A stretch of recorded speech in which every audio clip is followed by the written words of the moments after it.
Listen up.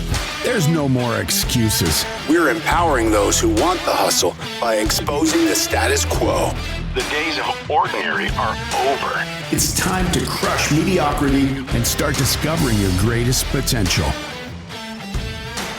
Welcome to the Hustle Nation. To the Hustle Nation. To the Hustle Nation. To the Hustle Nation.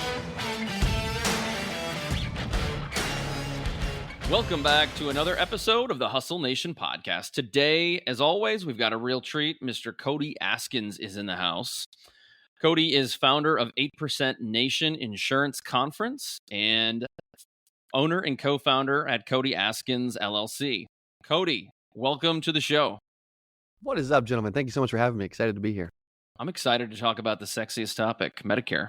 Please, put me to sleep. Hurry. No, I'm kidding. We'll probably talk about that. You have a wealth of knowledge and experience in that industry, but also in marketing. Before we get to any of that really exciting stuff, Cody, tell us about your journey and how you got to where you are now. Yeah, so I grew up in the business. My dad started in the business, insurance industry, April of 1990. I was born July of 90, 3 months later. So I'm, been in it my whole life. Just a baby. Yeah, it's it also, since it's Hustle Nation, I'll throw in a few stories here and there.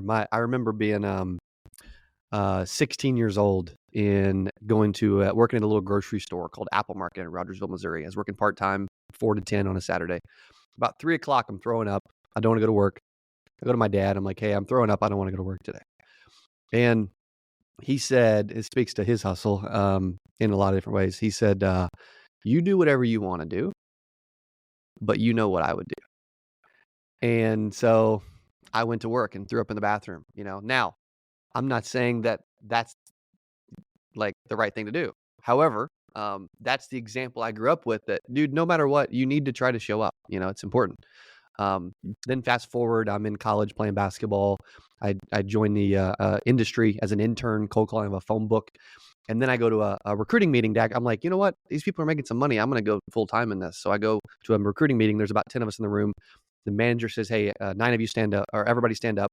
He said, take a look around. He had 9 people sit down. He left 1 person standing.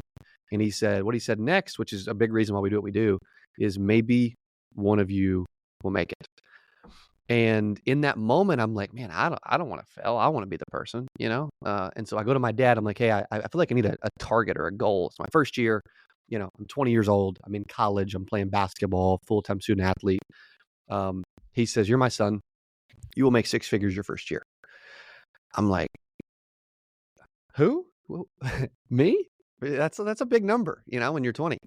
And so I said, you know what? Okay. Him saying that and believing in me raised my belief. So I actually wrote out, I will earn $100,000 my first year in the insurance business at 20 years old. I signed it, dated it, hung it up on the wall of my cubicle.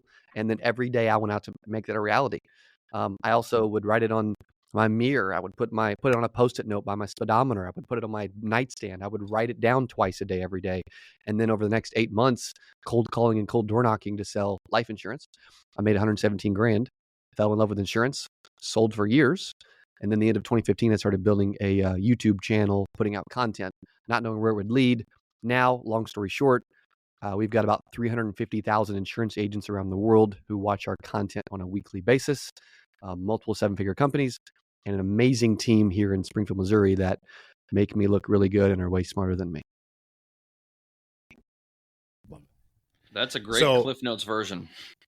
Thanks. So as you look at, you skipped over a lot of nuggets there, but so, I'm curious about even just the first step as a 20-year-old in college athlete, right? Yeah. You had every reason in the world to say, I have enough. I'm doing enough, right? And what was that? What was that piece of you that got you to say, okay, but there's more here, and I want to take on this additional thing? I don't know why, but I'm wired that there's always more. I believe I was created to do something really big, and I think also too my parent, not just from a faith standpoint, my parents. I had an amazing childhood. I'm very blessed. Was super fortunate. I realize that's not true for everyone. My wife and I want to start a foundation to help kids in the future, because that's not always the case for them. But for me, my parents believed in me. They challenged me. We're a very competitive family, but they also believe like if I would say, hey, I want to be a professional basketball player, which I'm terrible compared to that, but they would be like, you know what? If you work hard, you can do it. They were never beating me down as a kid. Like they were always helping me dream and seeing them go from have stuff happen in their life and happen to our family, and them go from no money, we're both working multiple jobs, living in a 700 square foot house, to making around 7 figures a year income as a family. I saw that progression from being born till later in life. And then when you see that, one or two things are going to happen. You're either going to be entitled and lazy and like every other decent, income family, maybe wealthy family across the US, I guess, and just like not do anything. Or you're going to be like, you know what? I want to do that. I want to create my own lane. I want an amazing life too. And I chose the latter. Love it. So that's interesting to me. You attribute directly and even indirectly a lot of your success to your parents. How do you take what you've experienced as a kid and apply that to your parenting now? And I'm curious too, because you're so aware of that and you attribute your success to it. How does that show up in leadership and in business? Yeah, it's a great question. And I can tell you this, once we've been married 11 and a half years. Once we have kids, I will parent much different because of the way I was parented. You know what I mean? And two, from a leadership standpoint, with our team, I mean, here's an interesting story. I had a guy yesterday, sales guy. He's like, hey, I want to make $1 million a year. I'm like, dude, great. I'm like, what'd you make last month? He said, I'm making just over 10 grand a month every month here working with you. I'm like, that's awesome. That's great. And, we got a bunch of team members that's the case. Like, that's cool. I never said, well, dude, you're at 10. Why are we talking about 83 a month? Like, won't you get to 15 and 20? No. I'm just like, dude, I think anybody can eventually achieve anything. Can you do it here? I don't know. Nobody has, but it don't mean you couldn't, So I think it's a big part of it too, is like if people are just so instantly pessimistic, instantly negative, they're instantly doubting people, like constantly in every area of life, and I have tried to not be that way. And I think that's why our brand's grown so much over the years, is I have tried to be the voice that's like, yeah, it's difficult. It's hard. 92% of insurance agents fail in their first 3 years. However, I believe, because I've seen it happen to a lot of people, that you can become a millionaire and have whatever type of life you want if you will put in the work and surround yourself with the right people. It's interesting you say that because, I've heard this, just people talk about it like, oh, well, I don't really try to encourage my kid to play college baseball or professional baseball because it's just not realistic. Like, it'll never happen, right? He's not that good or she's not that this. And I've heard this too in the workplace. Other people talk like that. And they're like, no, I'm not negative. I'm just a realist. I'm not a pessimist. I'm just being realistic. And yeah, it's almost like, well, what if you flipped that? What if you talk to people as if, yeah, what if? Why not? Correct. Why not encourage them to go after it? What's the work? How could that be worse than telling them, no, don't waste your time, and then having them maybe live with regret when they're 75 years old? Totally. Yeah. One of the people we coach right now in our academy, she has made low six figures, but her goal for this year, we started working together, I don't know, like 8 or 9 months ago. Her goal for this year was to make $500,000. Most people just said, you're barely making 100. What are you talking about? Like, that's unrealistic. That's extreme. That's insane. It's not going to happen. And maybe a few years from now, but not yet. Well, what's crazy is just because she dreams of hitting, and what's crazy is she's not on pace. I asked her a month ago, what are you going to hit this year? She's like, what do you mean? We already had this conversation. I'm going to hit $500,000, and because she still believes it, and because I'm not doubting it, and I'm like reinforcing it and challenging it and checking on it and asking, okay, let's just say she doesn't hit it. Let's just say she hits 410. Still an amazing year. But she probably doesn't hit 410 if she doesn't say she wants 500, So Cody, how do you balance the kind of tying action to dreaming? Because, I think there's plenty of people that will sit around and dream and hope. Hope is probably even a better way of saying it. Hmm. They hope to achieve this, they hope to achieve that, but so many people get stifled in action. And so, I think some of it is they never even act because, to your point, nobody believes in them. They're not even thinking that way. But then there's that next section of people where it's like, oh, what if? But then they sit around and they're just like, okay, but what are you doing? So Yes. how do you kind of connect that dreaming to action? There's a lot of that too in the world. It's like, hey, what are you gonna do? I'm gonna make 6 figures my first year. Okay. How many hours are you gonna work? Probably like 5 or 10 a week. I'm like, so you're new at something. You know what I mean? It'd be like you're riding a bike as a kid, and you're just gonna go out and try to learn how to ride on your own once a month. You're never gonna get to ride a bike. You know what I mean? So it's crazy too, because like here's how I think about the philosophy, and I could complicate this, but I'll keep it really simple. I believe the best way to achieve a target, figure out what the target is, figure out the math and the numbers needed to hit the target, and then just go put in the work to make sure that you hit the math. But most people dream. That's cool. Target. Great. That's awesome. Most people don't have them. You're 900% more likely to achieve a target or a goal if you write it down every single day, right? Okay. I think having a target and writing it down is important. That's cool. That's why we have a whole goal tracker for insurance agents, right? On our website.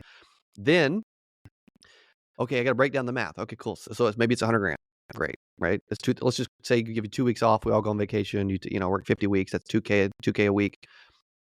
5 business days, you just work, normal schedule, whatever, $400 a day. Okay, cool.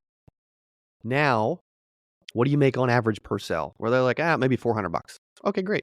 Right. Now you need 5 sales a week to hit your 2K.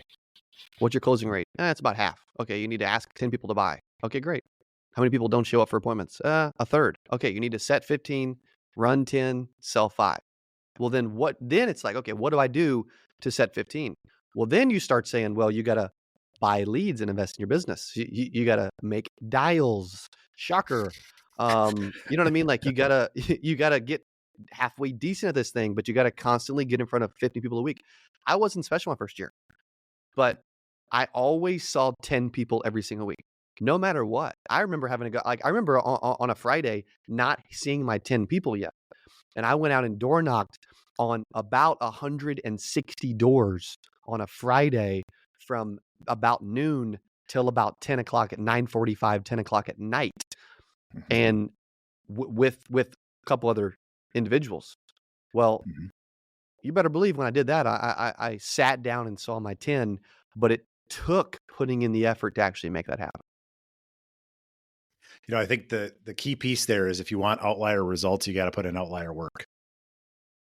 Right. Yeah. We've talked about this before, where when we look at stats about how we as humans lie to ourselves about what effort we're really putting in. Right. So, there's a study that was done that said, 60 hours a week, call that a badge of honor, call that, if you're working 60 plus hours a week, that means you're putting effort in, right? Like you're not just mailing it in.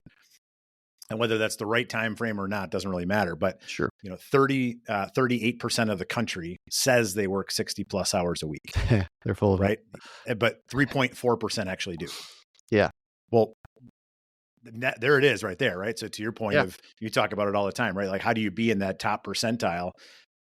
Well, it starts by putting in work. Now, that doesn't mean you're just putting in mindless work that has no aim and has no control, but usually that's not where people break down. It's just, no, I don't want to put the first step in. Yes. Well, and two, it's like, there's a couple things I was thinking there. One is there's a lot of dumb work, like, in insurance, prospecting and selling someone, looking for, like, trying to set an appointment or physically talking to someone about buying insurance. That's the only 2 things that make you money: prospecting and selling. Checking your pending, checking your emails, looking on social, watching my videos, listening to your podcast, whatever. Like, those aren't actual revenue generating activities. However, it's cool to do some of those things. But if those people that say they're working 60 hours, which is insane. Okay. When you look at revenue generating activities, prospecting and selling, how many hours are you actually doing that? And I guarantee you, in most cases, it is 10, 15, 20 hours a week or less. So then you're saying you're working like it's like I was in a Mutual Omaha office when I first started, and we had a guy. He was there more than anyone else, but he was always in his car smoking. He wasn't working. Like he put up the worst numbers of everybody, but he was there more than anyone. So we can brag about 60 hours, but it's cool. Dude, here's the truth. There's been a lot of years I worked 60 hours a week. Easy. I'm not working 60 hours a week this year. Am I thinking about work 60 hours? Totally. Guilty. But am I actually like trying to get home in a decent hour and spend more time with my wife and put more, invest more time in my marriage this year? Yes. Am I trying to actually be a smart business owner, which is part of the hustle acronym, and actually delegate to my team and actually have an amazing team, amazing staff, and not try to do it all like a selfish, control freak, terrible entrepreneur, right? I've been guilty of that over the years. So I mean, people brag about working 60 hours, dude. I guarantee you, if you look at the top entrepreneurs in the country, if you brag to them about working 60, 70, 80 hours, they're going to just say you're a moron at this point because you don't know how to actually run a business correctly. That makes me think of the book 10X is Easier Than 2X. I don't know if you've read that, but in a nutshell, basically get rid of 80% because 80% of the shit you're doing is the stuff that is email, administrative, paperwork, social media, whatever. You said there's two things in your business that make you revenue. Why not hire an assistant or maybe someone on your team who can take all of that away from you? And just imagine if you put 80% of that effort into the 20%, you can 10x your business. I used to not believe that until I read the book, but oh my God, is that incredibly true? And I just think that is part of it. But I want to go back to something before you said with the Post-it notes and journaling and writing down. One of the things I refer to that as just daily affirmations. And that is something anyone and everyone can do because I think when you think about that, it changes your thinking and your mindset. You say, I am capable of, or I will, or my goal is X. All of a sudden, if it changes your thinking, it changes your actions. And if it changes your actions, it changes your outcome. And to me, I feel like, at least that's how I refer to it as daily affirmations. I feel like everybody should be doing that. Totally. And the whole goal of that, I could not agree with you more. The whole goal of doing that activity is simply trying to raise. It's a reminder. That's cool because everybody's ADHD and unfocused, and they think they're a great entrepreneur because they're doing 4,000 things a day and they can't ever finish one task. Right? That's cool. I need reminders because I struggle with focus. Right? I'll admit it. Also, I write those things down to raise my belief. Right? So one of the things that I want to do is end up creating a private equity fund to invest in companies and agencies in the insurance industry specifically, and go build a $1 billion portfolio with others investing in doing that. I don't know anything about it. I haven't started it yet, but that's one of the things that I'm always reminding myself about for the future because I believe it is a big possibility as we keep building the brand to go. I love collaborating anyway, to go collaborate with others and do those things, right? And I believe we have an amazing network to make sure agencies are ran correctly, right? So because of those things, it's a reminder, but also the more I write it, the more, because I used to write smaller numbers, but the more I write it, the more of it raises my belief that it could possibly happen. And so I love the daily affirmation piece. What's up, listeners? We've got some exciting news. We're launching a community. It's a private Facebook group called the Strategic Sales Accelerator. And we'd like to invite you to be a part of this exclusive group of sales professionals, executives, and business leaders. Members of this group will gain access to exclusive content, trainings, and webinars. Our content is designed to help users gain clarity and connection to the result, build efficiency, and ultimately attract more qualified leads, build more authority, and generate more sales, all without sacrificing burnout.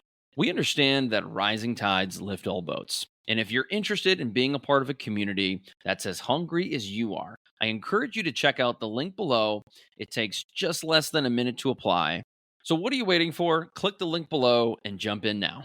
Now back to the show. I think the other thing that I've seen people hop over, right, is so they hear the things of where you are today, right? Well, like when you talk about like the balance you're trying to strike today, right? Mm-hmm. About not putting in the crazy hours and all that. And I feel like so many people want to skip over the step you went through already. Yeah. Right.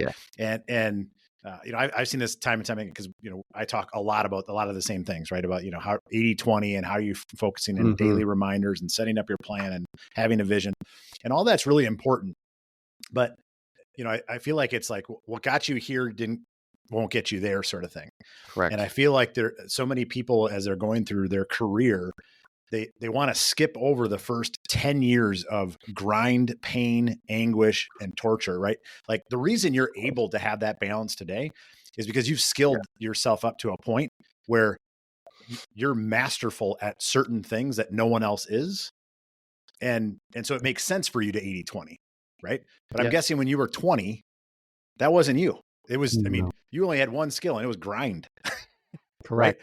Right. And I'm coming from the same cloth, right? So, to me, that I feel like, even we have it on, in our different companies where, I'll have people that they'll have me in a sales meeting. They're like, man, this just seems so natural. I'm like, it's not natural. It's not natural. I've just been on thousands of these. Correct. And so I already know what's happening. I've heard this conversation before and I've screwed it up 1,000 times. So Exactly. I have that experience. It has nothing to do with like natural talent. It has everything to do with I just have had a lot more repetition and I've learned from them, right? I also was thoughtful about it. But, I think, just kind of looking through your journey, I think that's where a lot of times when people, and even if people have listened to our podcast, they're like, oh, I'm making my day super efficient so that I can create this balance. And I'm not saying that people shouldn't do that, but it's like a lot of times they're ignoring the thing they really need to do. That, there is a time in life where a season in life or a season where you just got to grind. 100%. Yeah. It makes me think about some last year specifically. My personality when things are not going well. So here's what I mean. We at one point, like we had Cody Askins LLC, then we started a marketing company with a business partner. We grew that company to where it was generating about $6 million a year, profiting almost $1 million a year, multiple years in a row. It was doing really well. Well, then we started to get to where it was not being ran correctly. I felt like the leadership and executive was going backwards. We weren't holding, our team accountable. It was starting to hurt my reputation. We weren't doing a good job of fulfilling clients, business, et cetera. And then we started losing $100,000 a month. And over time, it just slowly got worse. And a business partner wanted to sell it. And I'm like, anybody that buys this is an idiot. Like, that's stupid. But all the staff were like, I feel like I'm on a sinking Titanic ship. I want to get off this thing, right? So everybody's leaving. And eventually, we just bought them out, right? And took it over and then put the companies together. I say all that to say because last year, because my personality, when things aren't going well, I'm like, screw it, I'll do it myself. When things aren't going well, I'll do it myself, but I'll just start doing everything. I'll get rid of everyone and I'll do it all myself, which is the absolute dumbest thing I could possibly do. But my personality thinks like that and thinks that's the answer when it's not. Well, last year, I definitely worked 60, 70, 80 hours a week for months. But ask me which year I'm happier. Ask which year the company is running more efficiently. Ask me which year I'm not trying to create new products and terrible ideas every 14 seconds. And I'm like mastering what we have and getting really freaking good at what we do and plugging amazing people into that process so that I can do what I want to do. I want to do this. I want to speak on stages. You know what I mean? Like I want to grow our company's brand and our reach. I don't want to do anything else. And the good news is at this point, I don't have to. And it is an amazing feeling to be there. However, you guys mentioned it earlier before we got on, which is cool. Hustle has become like this negative connotation, right? And you guys are doing everything you can to change that, which is great because it's like the whole hustle culture is like, do it all, grind it out, be the solopreneur, entrepreneur, 14 side hustles, never make any real money, talk like you're grinding, but you're really watching Netflix. You know what I mean? Like all this stuff. Thanks, Gary V. Yeah. Yeah. Yeah, exactly. Yeah, but they're really not, you know. And it's like if you want to become an actual entrepreneur is cool, but you want to become a business owner, you want to become a CEO, you want to eventually sell and exit and build and maybe take some freaking time off and etc. You do have to go through that grind and hustle, but you don't want it to be that way forever. Exactly. No. So Cody, true. I want to go back to the part in the story where you said people were jumping off the ship. We decided to buy out the partner. When you dove in, what was the root issue? What was the root cause of that business kind of heading in the opposite direction? And what did you do about it? Yeah, we were really good. And a lot of it was just my fault about, I should have hired someone very different from me to like run that arm, that brand, separate LLC, but it was a part of like the ecosystem. We were great at promoting and selling, but fulfillment was a joke. It was terrible. And what I did was like I remember going into a meeting with 6 of our engineers who are building ads, right? Facebook, TikTok, Google, etc. And I go in this meeting. There's like six or seven of them in the room. Like the week we bought it out, and I'm like, tell me what's happening, what's going on? Because I used to do all the ads and leads for all my companies 5, 6, 7 years ago. And so I knew their job and what they're doing and all that, even though maybe I'm not as good at it anymore. Fair. And I don't want to do it every day, but I still know that world really well. I said, what's been happening? They said, oh my gosh, dude, we are bringing on so many clients. We're so overwhelmed. We are understaffed like crazy. Oh my gosh. I'm just listening and I'm like, I'm like, okay, so we have these clients are coming on board and these are leaving and you're getting about this many orders a week, but you guys think we're understaffed. Oh, okay, interesting. I said, I'm going to get involved in audit and maybe even do a little bit of work. And then we're going to re-meet in a week. And I think we're going to learn that we're not overstaffed, but we'll find out. And then a week later, I'm like, we don't need 4 or 5 of you anymore. We got to where we were just so bloated and added so many people. And everybody in the department was doing things their own way and totally differently. And so now what we've done better at, and I'm not naturally good at this as a business owner. I'm the world's worst at what I'm about to share, but I'm really trying to focus on it, is these are the things that we are good at. So we are only going to do these things so we can actually scale and actually get good. But my personality, again, has new ideas every 12 seconds and wants to reinvent the wheel on a new product constantly, every day. But guess what we do in our company now, Cody Askins LLC, we do an academy for $49 a month for insurance agents. We got probably around 400 active right now, 400 to 500. We do leads, kaboom leads, and we are really, really good at lead generation for insurance agents. We then have, and it's a stair step, we then have a mastermind for agency owners called Power Players. My favorite thing we do. The next thing we do is events, roadshows and conferences around the country. 1 roadshow a month and 1 big conference a year, right? The 12 total events. And then the 5th thing that we do is we will manage ads for agencies. That's the only things we do anymore. But before, we had like a whole menu of freaking products and we were terrible at doing them. It's still a lot of stuff. It But is, yeah. I have to ask you though. So you've recognized that all these ideas, and I resonate with this because this is me, and you have to temper your expectations and sometimes just hit the pause button for a couple of days. But how do you go about, and this may be a terrible way of saying it, but how do you go about like restraining yourself or putting the handcuffs on for a little while before you're like, yep, we're doing this new thing this week, and then next week it's going to be that, and the week after I got a new idea, and then let's cancel that one I had 3 weeks ago. I've been there. I've gotten way better at putting these things in boxes and coming back to them in 3 weeks, because if I'm still thinking about it in a month, it's maybe a halfway decent idea. Yeah. Man,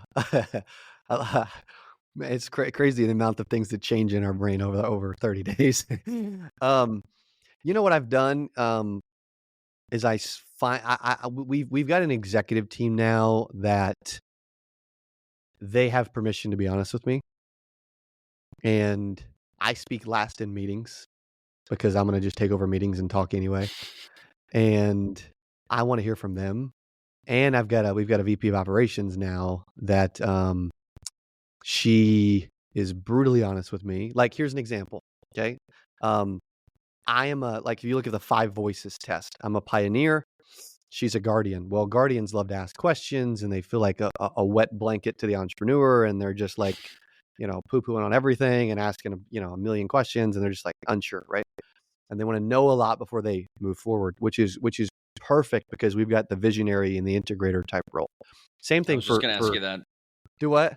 I was just going to literally ask you that. Yes. The EOS thing. Yeah. Yeah. And then like our VP of branding, right? Dylan, he's been with me over 6 years. Before I name anything, do anything, title anything, design anything, I'm like, what do you think?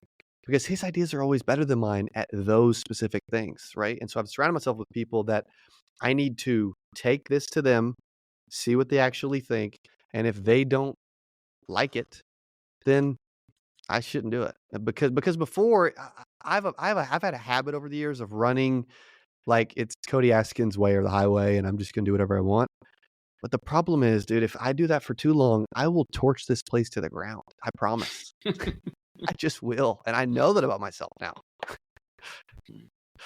That's the definition of who's not house. You're hiring the who's to do the house. Exactly.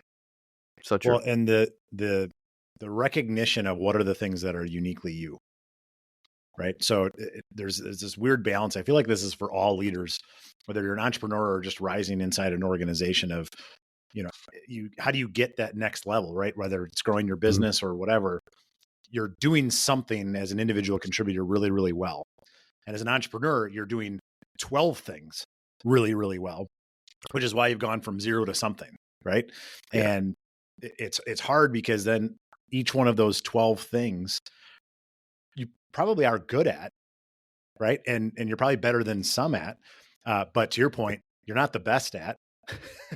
And even if you could, if that was your only thing, anyone that's exclusively focused on one thing is going to be better than somebody that's focused on 10, right? So, I think, we've gone through this exercise of, just talking to people about, kind of what are the unique things to you? What are the unique skill sets that you have?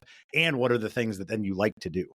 Because there's plenty of people that are really good at something, but it's like, man, but I get exhausted anytime I do this versus maybe this is the thing I'm second best at, but man, I get juiced up about it. Okay, perfect. How do we get you to do 10 times that and just get rid of everything else? Like, how do you continue that cycle? And I think so good, whether that's as an individual or someone on your team or things like that, to just kind of go through that filter. It isn't rocket science. And to your point, as a leader, it's always the best leaders don't have the answers. They ask the best questions. Right. And if you're stepping back and just asking the question, like, what is uniquely the best to you? Have you ever asked anyone around you, like, what they think your superpower is? And then what of those do you like the most? And guess what? I mean, I would say 8 out of 10 times when I've gone through this, that is the thing that creates the exponential value for them and for the organization. Yes. And it's just sitting there. It's just nobody's asked the question. 100%. I feel like my superpower is I'm a natural born promoter. I just am. Like, I love it. It gets me excited. I love promoting stuff and doing stuff. But you're right too, because I've had so many people in the wrong seats on the bus over the years that did not enjoy it and they held us back. So when we can find someone who like is actually really good and really enjoys doing this thing, it's amazing to put them in that seat and watch what happens. Like, it is so cool to see. Like, here's another example too. Like, recently, also too though, like when we say this, some people may hear, well, I'm never going to roll my sleeves up and take out the trash as a leader, and I'm only going to, you know what I mean, just do whatever I want, right? There's a balance to this too, because like my one of my engineers, like he was building like this seating map for our event, and he was using Illustrator. I don't know how to use Illustrator, but he had to go pack for one of our roadshow events because he also like runs my production of my events and like travels with me a little, and he was like, I can't finish the seating map, but we were needing it done like pretty quick. And so I'm like, you know what? After hours, I'm like, I don't have any meetings. It's 4:30, 5 o'clock. I'll go jump in his desk and I called him like, hey, how do you do this? Okay. How do you do this? Okay. And then learned how to use Illustrator and built the seat map. But the Mhm. team also likes that, I realize I shouldn't be doing that kind of stuff very much, and I don't enjoy Mhm. it. But he loved that I was willing to like roll my sleeves up and help him finish a task that he was just overwhelmed and needed help with. The critical thing there is the team liked it. Yeah. I Yeah. think leaders so often Yeah. overstep that, right? It's not even just about the thing, right? Like, it's Mm, not like you thought, I'm going to do the CMAP because I'm the only one that can do it, right? correct. I use an example. There's a very successful business leader not too far from here, and he is notorious to be in a suit and tie picking weeds. And look, if that's all he did all day long, he wouldn't be a very successful business leader, right?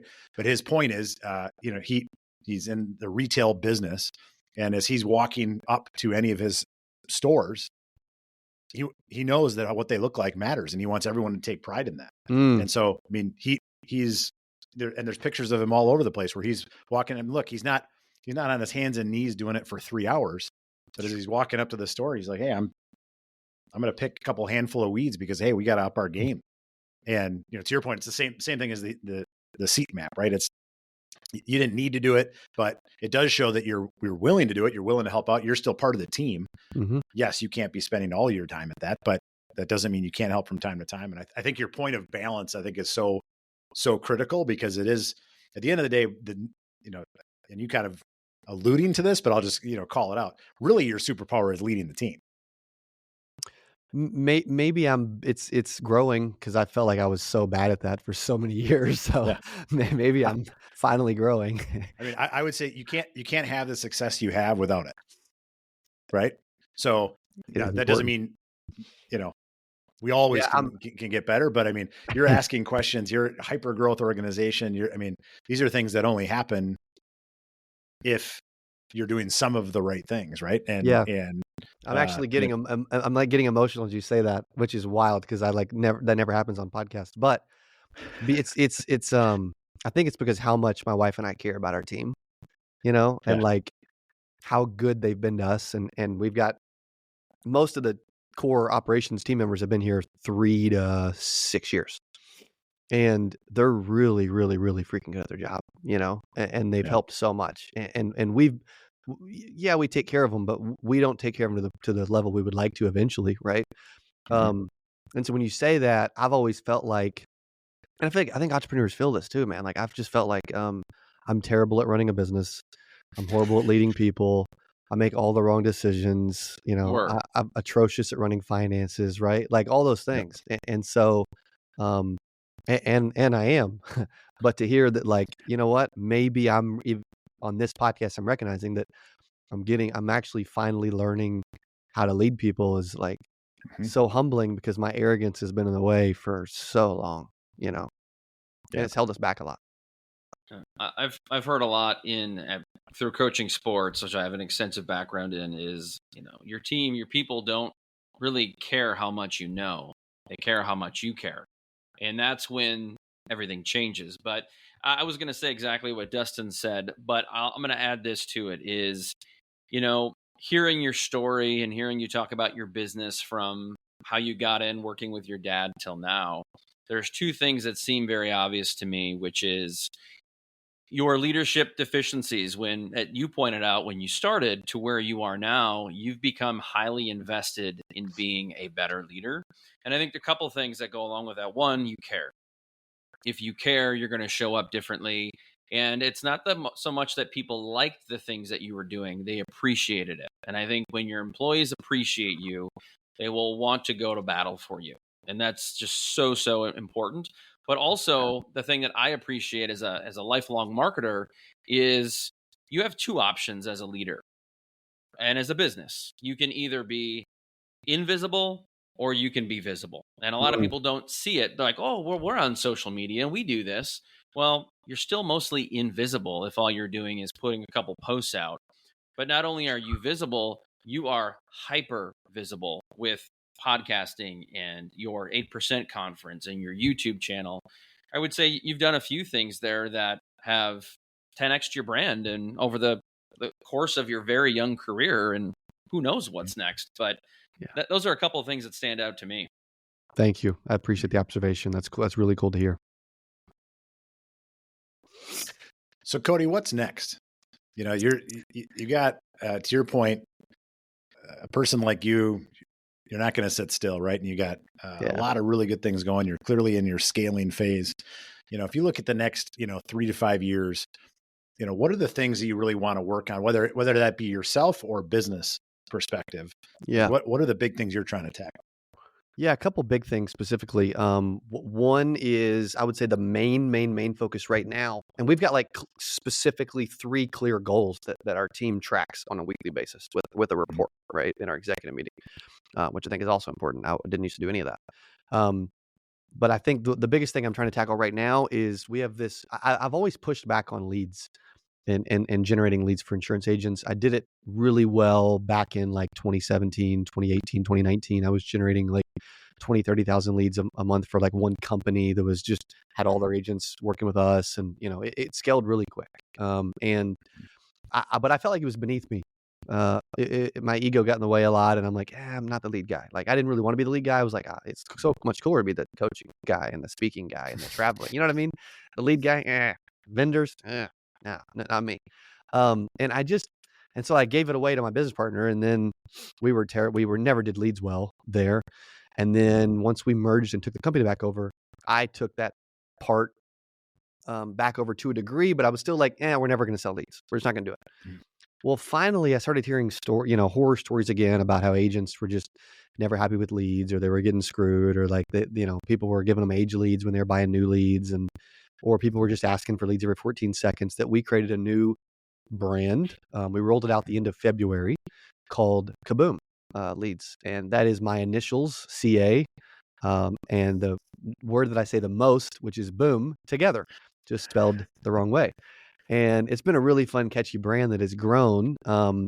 We have grown that specific part of our company to about, I would say about to be conservative, about 300K a month in the last 100-ish days.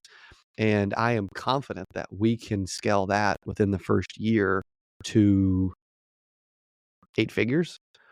But it was something that I pushed back on and I didn't want to do, and my arrogance got in the way of, and that we also never fully tried to be unbelievable at. We were just okay at it, and it was okay to be okay, which that's not a good mentality. Like that's kind of a sucky mentality as a business owner.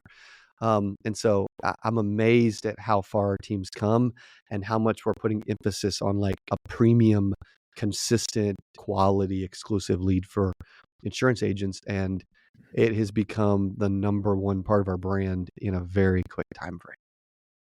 Amazing. It's really cool. I love that. So that's big. And then I want to keep scaling our events. I really believe we can get our conference to 10,000 agents over the next several years. I want to get to where we're doing these road shows for about 100 to 150 agents each event. I think we can grow that significantly bigger in each city. We're continuing to learn. Like right now we're averaging it's costing us about $119 to sell a ticket to like a local event. But I think we can keep getting that down under $100 and just keep improving there, even though it's pretty decent. I think there's still improvement there. And then overall, our mission is to help every insurance agent in the world. So we're just constantly looking for creative ways. Like we've done a few of our own style reality shows, an insurance agent contest where they won 121 grand in a week of prizes and cash for like this, elimination style contest. We also did like a Shark Tank show for insurance called Agency Investors. And so we're always trying to do we have videographers, Dylan and Keith, who are best friends. They've been doing video together since they were 9 years old. They're amazing. They're really good. They've won film awards in Missouri. Like they're really, really good. And so we're constantly looking to put out creative content that like gets people's attention, brings value. Our industry is also just kind of boring and behind. And I feel like entertainment's really important in today's economy. And most people they think education is most important. But I don't care if you give me the best education in the world. If I'm bored in my mind, I'm going to stop listening. So we try to also be entertaining at the same frame. Awesome. Cody, what else do you have going on in terms of events, products, services? What's new on your end? Yeah, July 17th to the 20th. About the time this comes out, it'll be just a few days away. We have our annual conference, 8%. We're actually doing it in Springfield, Missouri this year. Really cool headline speaker lineup, industry experts speaking. It's a big party. I love it. And that's a ton of fun. And then one of the things that I'm going to put a ton of emphasis on as well over the next 12 months is we've always had this agency owner mastermind for years called Power Players. And it's done well. But now that I'm putting so much emphasis on like, how do we continue to improve this one thing every single week? I'm going to start doing that with our Power Player Mastermind as well. And I think the sky's the limit. And I think there's a lot of things that we can do a lot better with that. So I'm super excited to keep growing that too. Cody, before we let you go, where can everyone find you? Instagram is easy, cool place to like follow and DM and see me posting stories. Like I tagged the Hustle Nation podcast when we first got on, at Cody.Askins. And then YouTube is our biggest platform, over 3,000 videos, over 120,000 subscribers. And that's at Cody Askins. Cody, thank you so much for being here. It was a lot of fun. Great conversation. Thank you. Can't wait to have you back. For all the listeners out there, thanks for tuning in to another episode. We appreciate the ears. Until next time, peace. Thank you for being part of the Hustle Nation. If you're serious about raising the bar in your personal and professional life and willing to go all in on your success, head over to hustleleaders.com. Here you can get access to our Hustle Productivity ebook, attend our Hustle Masterclass, or challenge yourself to the 30-day Hustle Challenge. Pairing these tools and training with the Hustle Nation podcast will help you advance to a whole new level. Until next time, stay hungry and inspire those around you to hustle.